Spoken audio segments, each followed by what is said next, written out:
And hello again, boys and girls. Welcome back to the channel. It's of course your host Marley Startled, and it's another After Action review. I've been playing this all day as two Sicilies, and I thought I'd just show off and explain my playthrough with the tale of two markets, which is of course the competition between France and Austria. So, as you know, I've just did an after action review of Great Britain and noted how it's pretty much a basic resource behemoth of coal, iron, wood, and so on and so forth. Same with France, Austria, and Germany. They've all got the basic resources. But when you play as a miner like Sicily, you don't have any of those resources at the start. You're effectively a small nation, and the only really resources you have are a few coal mines, a few iron mines, and a lot of silk. So this is where we sort of talk about how it's important in minor nations to sort of know your market and know what you can provide and what you can't. And so when I was playing as Sicily, I knew that early on I could provide an awful lot of silk. And so my main market initially was the providing of silk and fiber and effectively filling in the gaps of the other markets of France and Austria, which was effectively trying to build as much clothing and furniture factories early on to sort of meet the demands of those two large nations. There was no real reason for me to invest too much in coal or too much in steel, because I simply would not be able to compete with their markets, and or my market would be saturated. Now, Sicily is in a hard position because you've got to try and expand and form Italy, but it's extremely difficult to do so because really, in every diplomatic play, it's a coin toss about whether or not the major nations will turn against you and crush you. And so, after a lot of save scumming, it was a case of advance, potentially back down, or just give up and reload a previous save. You could avert some of this by increasing relations between the two nations, but early on, you've really got to play both sides. So, first, I took the Papal States and then joined the customs union of Austria. And then, of course, I provided the resources Austria needed in terms of clothing, in terms of furniture, in terms of even a little bit of steel and locomotives when I was industrializing.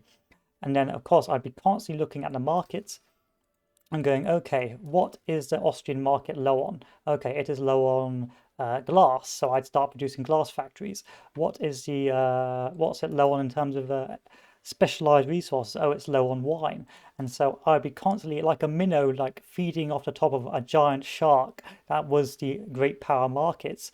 I was constantly having to sort of fill in any gaps in the major nations' massive product placement. If I even so much as attempted to sort of compete in terms of tools or iron or coal, what would happen is I would simply be my products would simply be priced out and my nation would collapse.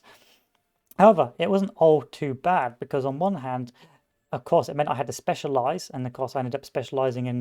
Well, you'll find out. It's quite funny actually. But it also meant that I could feed off the major powers custom market to get a free access of coal and tools. So this allowed me to grow exponentially while I was in a custom market. Of course, there was negatives to this. For example, as part of the risorgimento, whatever it was called, I couldn't invite other nations or smaller papal Italian states into my customs market to absorb them. And so what I did was initially I joined the customs market, took Tuscany, left the customs market, joined the French customs market shortly after, took Sardinia, Piedmont, and for the next 60 or 70 years built up for the final great battle with Austria. Now, the thing with Sicily was the problem with Sicily, which I found was that you had to be lucky and hope that there would be a diplomatic play that would work in your favor. I was quite lucky to get the initial territory of Lombardy simply because Austria actually had its own rebellion, and during its rebellion, I was able to declare war and get my own territory. So you can see Austria became President Lorenz Triumph. Also, Germany formed, but it's been very passive since. Then, of course, the second time was for Venice and for South Tyrol, which was a massive war by myself and the Ottomans backing me up, where I had to pull out all the stops of my economy just to throw out hordes of troops to try and win that battle. There's quite a few save scums involved in there as well, as I tried to initially learn. But what I found with the combat is as soon as you start losing territory, the war timer ticks up very quickly. And so what you need to do is either win or stalemate for a very long time. However, Sicily alone, with its silk, could not provide all the luxury goods my custom union friend could provide. And so, initially, as soon as I started the game, I pushed for colonial laws such as colonial resettlement. This then allowed me to go with a higher level of colonialization, allowed me to get a little colony over here, which would have provided me a lot more wood, rubber, dye for the clothing, and sugar, coffee, and all the luxury goods that my main market may not be able to get hold of. Of course, I made more profit early on with Austria because they had less colonies, but with France as well, the ability to get wood from these smaller nations was exceptionally good because it allowed me to feed the wood machine that was the late game sort of hardwood weapons. You can see here, hardwood is always so expensive, and so I really was buying a lot of hardwood.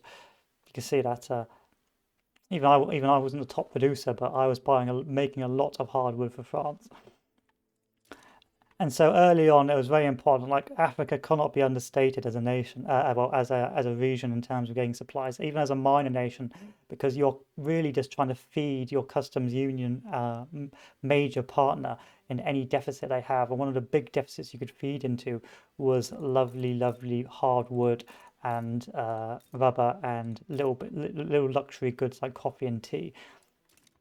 Of course, this eventually turned out that there was one thing the most of the major powers did not invest into, and that was wine. So if we go to the customs tab and look at valuables, wine was an exceptionally expensive product initially, but it was a market none of the other nations were tapping into, and so I just built wine and wine and wine, and I didn't stop.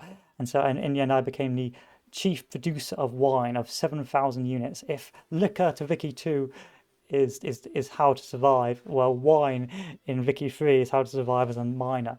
And every single sort of industry was really wine. Like all of this, all my grain, all my wheat was producing wine to the point where it was getting ridiculous. And it was making constant profit because no one else was making wine. So in the end, I ended up having over 476 farms on wine, which says it all really. Of course, towards the mid game, I did begin to struggle because unfortunately, Italy is very isolated in terms of its laws, so it was very difficult to get things such as multiculturalism and migration out, or to get no migration rules to get more immigration. One thing I did find is that my big struggle towards the mid game was actually getting enough pops to actually staff a lot of my services, which was exceptionally. Let's play that for a bit. Exceptionally difficult. And because of the nature of my economy, I end up with a very varied government, with a very strong rural folk still hanging around, a fairly strong armed forces, and industrialists as well. Because not only was I building wine, but any gaps in the industry, such as in telephones, even a little bit of coal, even a little bit of iron, was being met by my products. So in the end, I made of a lot of fancy clothing and fancy goods just to fill the gap in the French market. You can see here what I've had to do is mix and match because, of course, I didn't want to go down and make too much fine goods because then it would up the price of clothing. And so I had to tailor make my economy to meet the customs union. But constant hopping between the two customs unions is very interesting because you have to play both sides and hope for the best. So initially I played with Austria to move forward, and then when I wanted Sardinia-Piedmont, I had to jump over to France's custom union and take Sardinia-Piedmont. Then I had to sit and wait until Austria had a rebellion. Then I moved in and took it, took some of the territory to form Italy, which is very interesting. Really, the main game of Italy was to try and push forward. So what I learned from playing Great Britain was you could never compete as a minor nation for raw resources or raw materials like tools and iron and coal, and instead you had to compete by meeting the gaps in the customs union that you were part of. And so in the end, I basically met a lot of the gaps in electricity, a significant portion. I also met quite a lot of gaps in the food industry, quite a few gaps in the liquor industry as well. Altogether, I was just really just bouncing between all three. So I had a bit of everything in my nation. I had a bit of steel, I had a bit of iron, but I didn't have a main industry completely dedicated to it. You can see here, really, I've got 50 on clothing, 54 on glassworks, 30 on tooling workshops, 20 on paper. Any holes that was in the industry, I filled. And of course, in doing so, I was able to keep the prices down for the customs union and make an awful lot of profit. But most of my industry was coming from raw industry, from luxury goods, just to feed the French taste for more luxuries. And so I ended up becoming the wine capital of the world. But this, of course, had a massive problem in terms of my government because I didn't have one form of a party that was massively strong. They were all quite loyal until I started changing laws or trying to reform my government. If I so much attempted to reform my government and pass a law, what would happen is, as you can see, it would be extremely difficult to actually form any sort of consensus. And so it was an absolute nightmare. It's never been as bad as this though, but hey ho.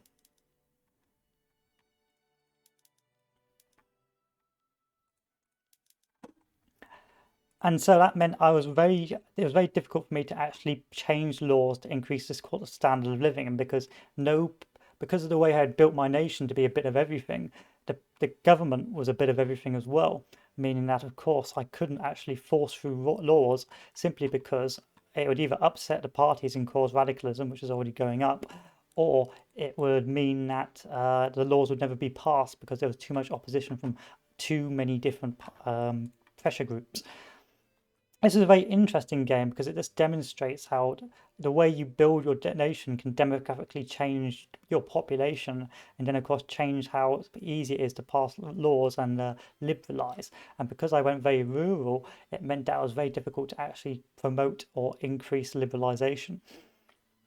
However, the main thing that saved me was, of course, the colonies. Without the colonies, I would never have been able to really stay competitive. I mean, the only reason I am not a world power right now is because I'm still in the customs union with France. But once I did, I would become, of course, a major power. There were, of course, some more interesting things, such as, okay, the way the money, of course, always went up because I always met demands, but also the literacy stayed fairly and of course, because I was in the custom unit with France, I could get easy access to grain, and the pops, although went up, didn't go as hard as I wanted them to. Radicals were always a slight problem, but I never had any significant large-scale turmoil. This is the largest turmoil I've had, but that's because I've just fought a war with Austria, which really just meant mobilizing the entire army to fight it. Altogether, I found Sicily a very interesting game about trying to fit a certain role in the global economy. You can't be the nation that makes the basics of industry because you simply can't compete with the other nations. And so if you try to go it alone, your economy would collapse. But if you attached yourself to a customs union, whether France or Austria, and got hold of some luxury goods these nations needed, you could do extremely well and become extremely prosperous. You can see here my pops are sixth largest in the world. Quality of life isn't too bad, but GDP is third largest in the world right now. So if we take a look at our laws, we can see, of course, the government is the lowest I've ever seen it, simply because I can't really form a cohesive government right now. They're all loyal and happy with me, but the big problem is I can't change any laws. They're happy with the status quo because none of them agree on anything because of the demographic of my nation means there's too many political parties and I've spent all my authority on taxes. Again, you can see here I just about was able to push through universal suffrage, and that was the aim towards the end of the game to see if I could liberalize my governments so I could then pass through more liberal reforms. I got lucky in multiculturalism early on, but for everything else, I couldn't really change a lot. But Sicily starts out extremely well with the ability to go to colonial resettlement almost immediately. And so that means that's also got interventionism and mercantilism, which means that, of course, you can make very large economic gains when initially starting the game. But the initial start is actually rather turbulent because, on one hand, you don't want to immediately join a customs union because you want to be able to peacefully absorb the minor nations after Tuscany. But on the other hand, you've got to join a customs union eventually because if you join too late and you've built an all-round economy, your economy will crash. And so it was a balance between trying to stay independent while I absorbed as many territories as possible, and then once it became convenient, joining whichever customs union favoured me doing my politics to unite Italy. Of course, eventually I did join the French customs unit on the French market, which eventually became effectively Africa and myself. Ottomans did join for a while, but alas, they didn't hang around for very long. And altogether, it's a pretty interesting game. But this is one of those. This is somewhat frustrating nation to play because it's very dependent on luck. You know, sometimes France will join you because Spain joins your opponent, and so you can easily win and take territory. Sometimes Austria says no and demands that you release half of all the territory you've taken, and you have to give up because no one wants to join your side.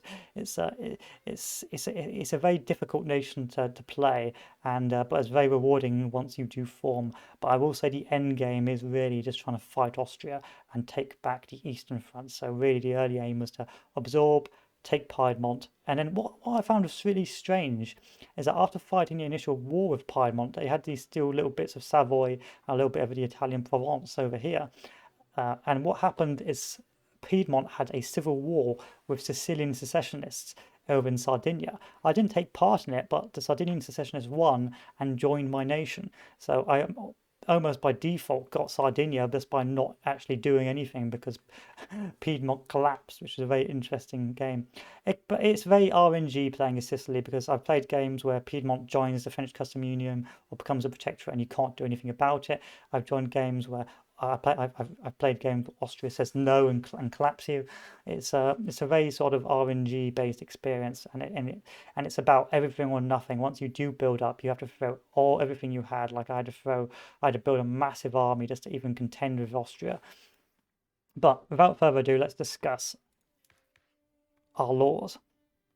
So we can see here, again, a lot of my laws are still fairly backwards, and it's simply because the nature of my government, because of my demographics, because of my industry and my economy means that I cannot force through any real significant reforms, which made it very difficult for me to actually advance and liberalize.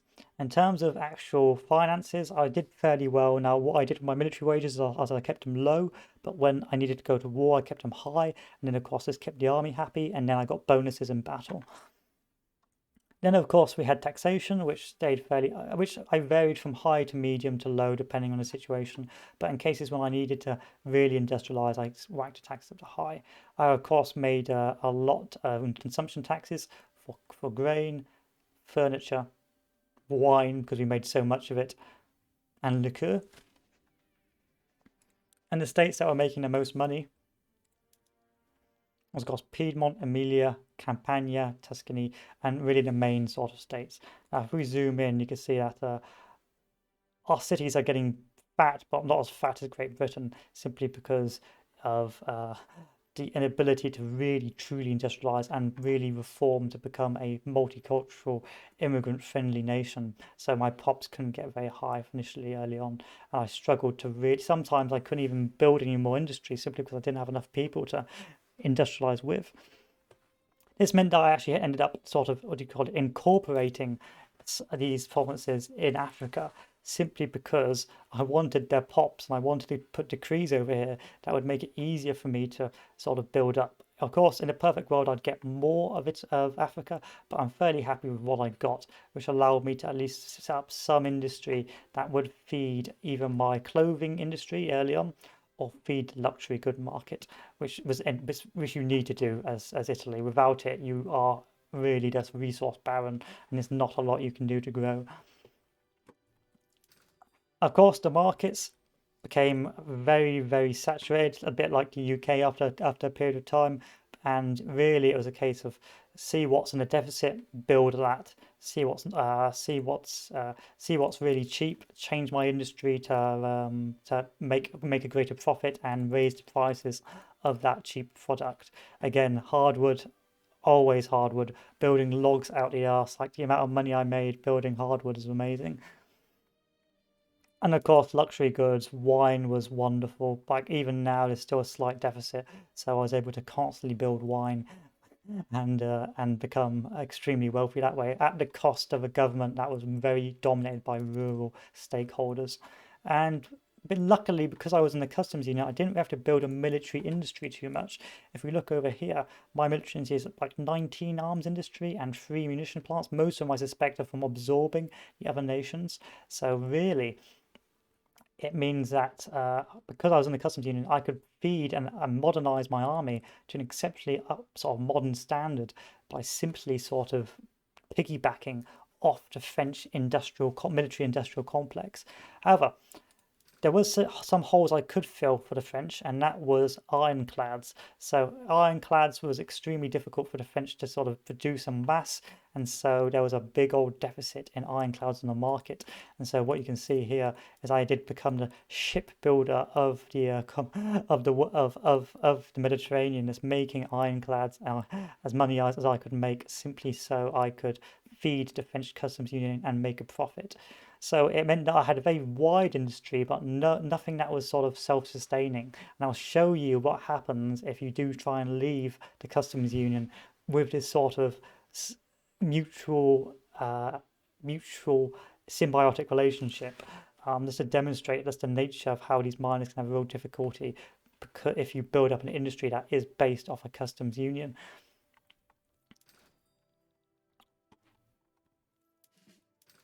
And our trade routes, most of it is importing, I believe. Yeah, apart from, yeah, most of it is importing by the looks of things. I don't think anyone is exporting. It may be because France has been embargoed. Let's take a look at the diplomacy tab.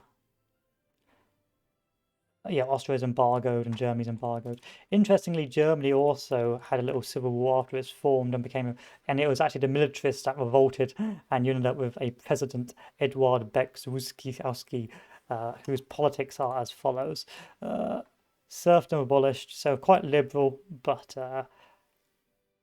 you'd never want the military to take over, as you find out with Germany. But Germany was fairly passive. I mean, it still has some states it hasn't taken yet, and there is like odd bits of border go like Russia over here. And there was in fact a Russian treaty port in Venetia I had to take, which was rather amusing. But it's still it's best I've seen Prussia do in a long time playing this game. It's actually it's actually been able to form the tag Germany, which is rather strange. What I found with the combat was that because of the nature of the combat, if you start losing territory and because it's so slow to start new battles, it meant that it was pretty much everything or nothing. You either had to fight to win territory or stalemate. If you lost a single bit of territory, as Italy, or even lost a little bit, the war score would start ticking down, and you would suffer potential just deconstruction of your nation, which was very irritating. So you did really was high stakes Italy to try and form the Italian nation. Of course, for our military, we eventually built a large military. Early on, we didn't build too large. We built like 200, but for the final bit in 1918, we did mass produce. I think we went to war in about 1914. So our first world war was over Lombardy, which was in 1900. Then 1914, we pushed into Austria, proper with the help of the Ottomans. And there was a lot of saves coming involved because I didn't build enough troops. So I had to go defensive, build a load of barracks, and then of course use the extra troops and mass them on the front just to try and win. And it did stretch the taxes and the income to the limit. But the Austrians had a very interesting revolt, and that really brought me the opportunity. The thing with Sicily is, or well, Sicily to form Italy is waiting for an opportunity and taking it, even if it means starting your own separate war. And so I started my own separate war as soon as Austria had its own rebellion, which eventually it lost and formed its own president and ruler. So we look at our markets, see what our main, what we generally produce. I wonder if we can see better where we stand in terms of reduction.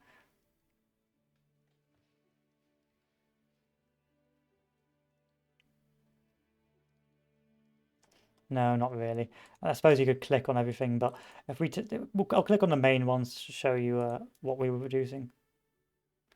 What do you mean you're not a significant producer? Oh yeah, Italy produces 2.29k, so we pretty much produced all the ironclads for that market. And then of course for clothing. we produced about 1,000. Sugar, I suspect we produced an awful lot. Yeah, we were producing all the sugar. So luxury goods were the answer to the minor question. And of course, silk was also something we produced an awful lot of. But not as much as China by the looks of things. But yeah, the whole way to play as Italy is to be that minnow that feeds whatever deficits are in the customs union you are a part of. And I did that extremely well. If you attempt to try and build an independent nation, you're going to really struggle and be very slow as your market gets saturated, or as you simply don't have the resources to industrialize correctly. And so the aim of the game is to customs union it and feed whichever customs union you're a part of. Of course, our diplomacy, there's nothing to really look at there. Technology, nothing really to look at there. Our cultures. So we have, if you look at people who are upset, quite a few. We still got state religion. I tried to push this out as well, but unfortunately I couldn't get the reforms through. And then our population. So as you can see, again, everyone is fairly happy right now, apart from the war. So everyone's a bit skint at the moment.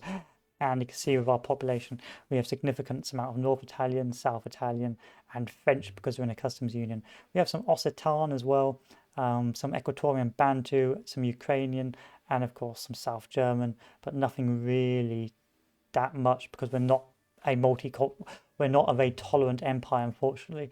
As you can see here, if we take a look at our radicals, the standard of living is quite low at the moment because of decreases in standard of living caused by the war.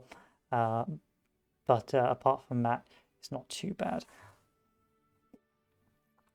General, nothing really to look at, but if we look at the individual states again, let's look at our main capital, which is over here, Campania. You can see our population, which is mostly composed of shopkeepers, farmers, and laborers. Because of the nature of our economy, we're not as heavily industrialized, which is of course going down because of, unfortunately, a product of our world war, or our great war with Austria. You can see the whole demographics because of so much of my industry was wine. We have a very strong farmer economy that is unfortunately sort of dominating my political sphere, and a fairly strong middle class as well, but not a very strong industrialist or bureaucratic class. There are a few clerks in that, but because the heart of my economy is agriculture, it means that I really couldn't get other sort of pops in to change it. Now, rather amusingly, if we look over here, let's look at the pops over here. Again, we've got South Italian, some Equatorial Bantu, and some Fang. And we can see we've got laborers and a load of aristocrats and capitalists because of our resources, which were extremely expensive. Or the sugar and the rubber and all that lovely stuff. It just meant people got very wealthy very quickly, and so we've got 1 million people living in South Cameroon and Gabon, in a growing population in Ubangi, Shari. It's by incorporating, we were able to put some decrees in, and we were able to expand our pops there very, very well. But it was quite a few teething pains, especially market access early on, because there was no one. Because my pops were so low, there was no one trained enough to actually use the railway system. So I had to subsidize the railway system, and then I had to add more universities around my country simply to actually train people up to be able to run the railways. Because with the nature of my population being a mix between sort of labor,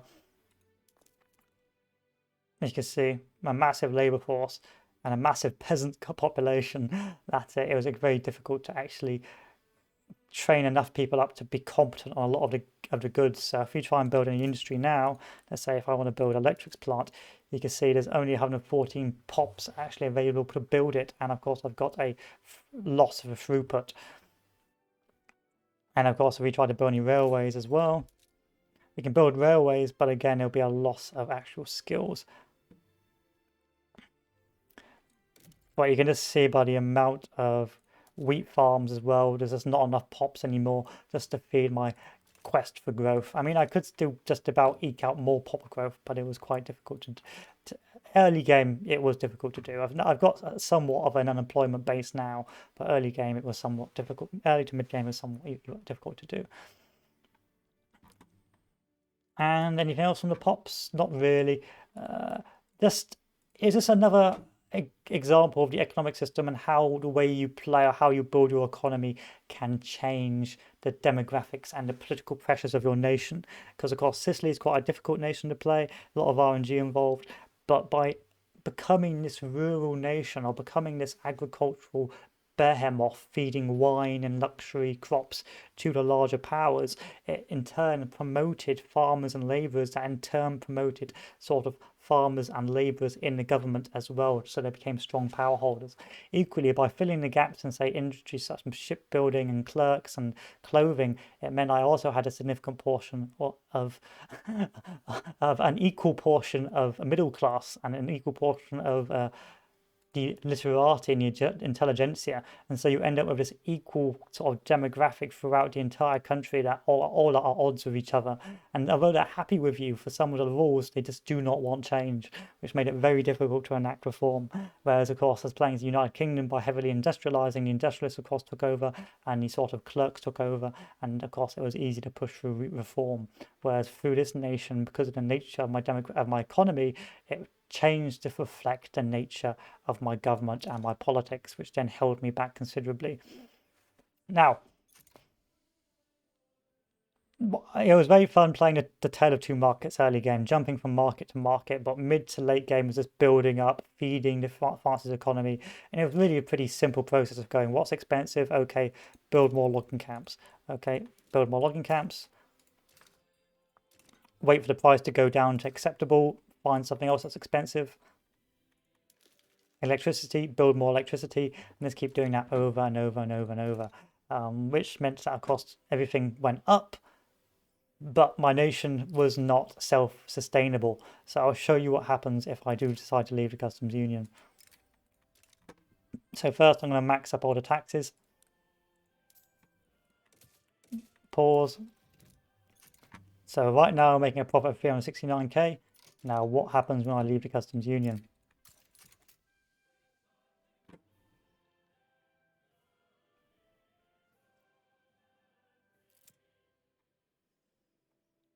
I begin to immediately lose money. It's still not too bad, but I have a deficit now in clothing, a deficit now in transportation, a deficit now in groceries, a deficit now in. I basically have my market is now because it was never built to be self-sustainable. It's now no longer now it is collapsing. Really, it's just collapsing because all my industries are going to go bankrupt, and of course you're going to see over time the rise of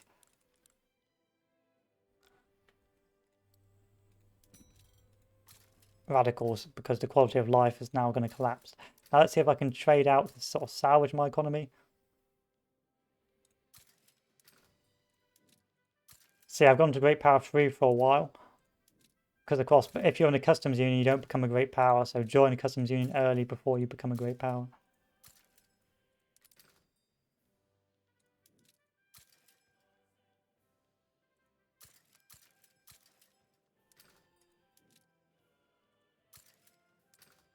Just doing anything to sort of pay off the deficit.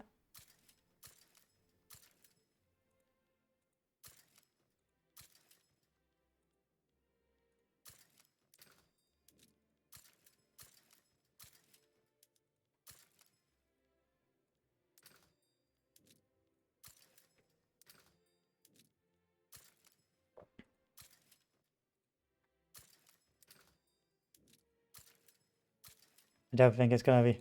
I don't think it's achievable. I mean, I might be able to pull it off if I just do mass trading, but I've become so dependent on France as a sort of a partner industry. I wonder what the French market is doing right now. Has the GDP for France gone down a little bit? Yeah, it's dipping as well. It's dipping a lot. So it's a bit of a symbiotic partnership, but not as bad as I suspect my industry that is now dumped. Now my industry has pretty much dumped. Like the entire GDP has collapsed because I have no more access to the French goods and I've no more got access to the French market. Oh yeah, Titanic, don't worry about it. And of course, now we've got radicals out the arse because our economy is no longer sustainable.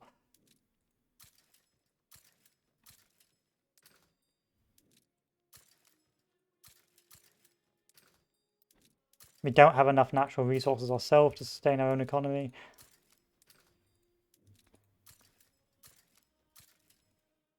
So on paper, I'm the third greatest power, but in reality,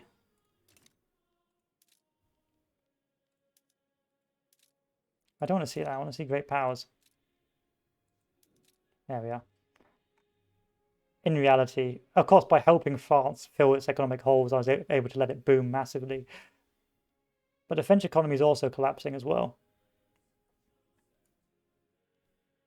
but not as bad as the Italian economy. You can see as soon as I leave that customs union, the economy has now plummeted because I'm no longer freely trading those resources and complementing the French economy. I've really integrated the Italian economy into the French customs market.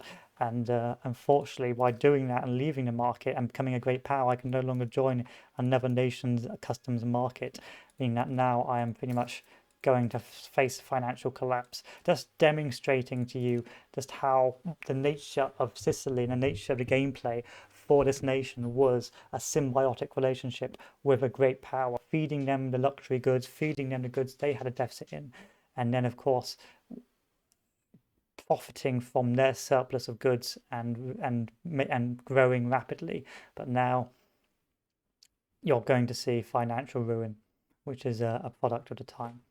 So, After Action Report of Sicily, a very good nation after playing a large nation such as Great Britain or France to show you how you're supposed to form your economic base based on the resources you have at your disposal and how to accommodate larger customs markets in order to thrive and succeed. Of course, it also is a very important nation with a diplomatic playstyle, and there's a little bit of RNG and a bit of irritation from the military aspect, but it was a very fun nation trying to play both sides of France and Austria, trying to find opportunities in the diplomatic plays to see if you could gain any territory. And it was a very fun, unique economic experience, which I found very different from Great Britain. As Great Britain, of course, you were producing all the raw materials, the coal, the iron, the tools, the steel, the locomotives, but and then your miners were sort of providing you the wood and so on and so forth. Whereas as Italy, as the miner, you didn't have those resources to make that self-sustainable economy. You had to instead depend upon other customs union and supporting those customs union to thrive, creating this sort of symbiotic relationship, meaning that eventually you will have to pick a side on the world stage, being either France or Austria. However, one thing I did fall down with is the current diplomatic system and the current AI is a bit when it's too peaceful in Europe, if you know what I mean. And so there are very few opportunities to find find an opportunity to expand and form Italy with Austria. It was only, say, 30 or 40 years of waiting and building up my economy that eventually a rebellion occurred that allowed me to gain territory, and then another 10 or 20 years before I had another opportunity, or which was very much a gamble to take the last bits of Italy, the last bits of Italian clay. It's a good nation to show you how you're supposed to play a minor economy or a smaller economy in a customs union, which is, of course, using your strengths, that is your silk, your cotton, your sugar, and filling in the gaps in the larger powers' economic failings, be it whether it's wine, which pretty much brought me through the game, this wine production. Like the amount of money I was making from wine, I don't even know how much money I was making from wine. Let's take a look.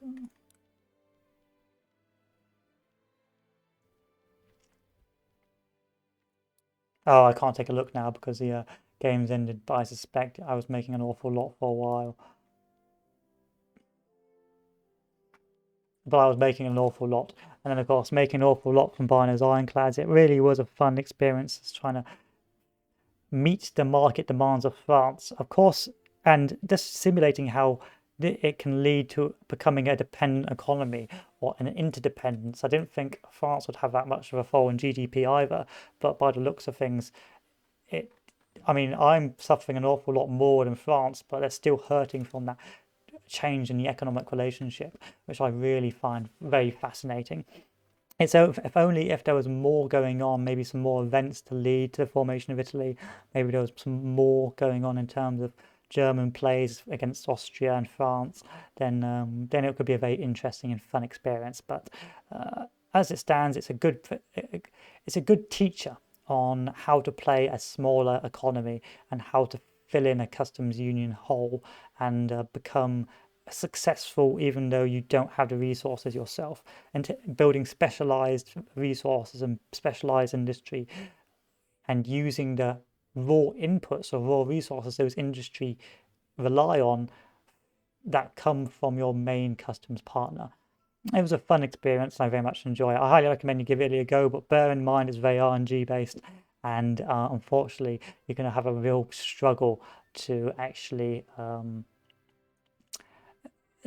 form Italy, and it's going to be a lot of waiting around and restarting and save scumming because it can be very difficult. All one of the major powers have to do is say no and no, give back, and then you're in for a world of hurt. But that's it. That's the Sicilian After Action Report, and a nation of two markets playing both sides and eventually integrating into a customs market to show the success of your nation. But thank you, and I'll see you all later. Adieu.